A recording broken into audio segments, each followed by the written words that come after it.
Were you the kid who stayed quiet because silence felt safer? The one who watched adults carefully before speaking? The one who learned early that moods in the room mattered more than what you were feeling?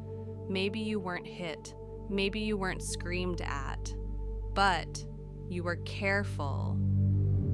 You learned when to talk, when to stop, when to disappear emotionally, and no one ever told you why you grew up like this. Today, we're going to talk about it. Because there's a difference between being raised and being conditioned. And most people never learn the difference. Conditioning doesn't look dramatic. It doesn't leave visible scars. It doesn't make good stories. Conditioning is subtle. It happens when love feels unpredictable, when approval is inconsistent, when safety depends on your behavior. You weren't taught how to understand yourself. You were taught how to manage the environment, to read faces, to anticipate reactions, to stay one step ahead emotionally. Not because you were weak, because you were intelligent. Your nervous system adapted. Many people say, "My parents weren't abusive. They provided. They sacrificed. They did their best." And maybe they did, but provision is not the same as attunement. Food does not replace safety. Discipline does not replace connection. Sacrifice does not replace emotional presence. A child doesn't need perfect parents. They need emotional responses. Without that, the child learns something dangerous, that love must be earned, that emotions are risky, that being easy is safer than being honest, so you became manageable. Think back. What happened when you cried? Were you comforted or corrected? What happened when you were angry? Were you guided or shamed? What happened when you needed reassurance? Were you met or dismissed? Maybe you heard, "You're too sensitive." Stop overreacting. Why can't you be normal? After all we've done for you? No yelling required.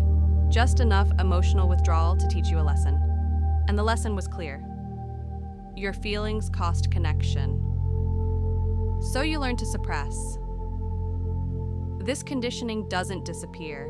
It grows up with you. It becomes overthinking every interaction, apologizing before you understand why, feeling responsible for everyone's comfort, struggling to rest without guilt. You might attract people who feel familiar, emotionally distant, unpredictable, hot and cold, because chaos feels like home. Calm feels suspicious. Consistency feels boring. You confuse anxiety with attachment, intensity with intimacy. And when something hurts, your first instinct isn't anger, it's self-doubt. Here's the part most people avoid. You might still defend your parents. You might say, "They didn't know better. They had it worse. That's just how it was." And that makes sense, because accepting the truth means grieving, not rage. Grief. Grief for the child who learned too early to self-abandon. Grief for the safety you didn't receive. It's easier to blame yourself than to sit with that loss, so the conditioning stays intact. Healing doesn't begin with confidence, it begins with clarity. Understanding that you were not too much, you were not difficult, you were not broken, you were trained. Trained to adapt, trained to survive emotionally, trained to stay connected at your own expense. That awareness alone loosens the grip. You don't undo conditioning by force. You undo it by seeing it. If this video stirred something uncomfortable, that's not weakness, that's memory. And memory is the first step out of survival mode. You weren't raised, you were conditioned. And now you're allowed to learn something new. Welcome to Psyduck.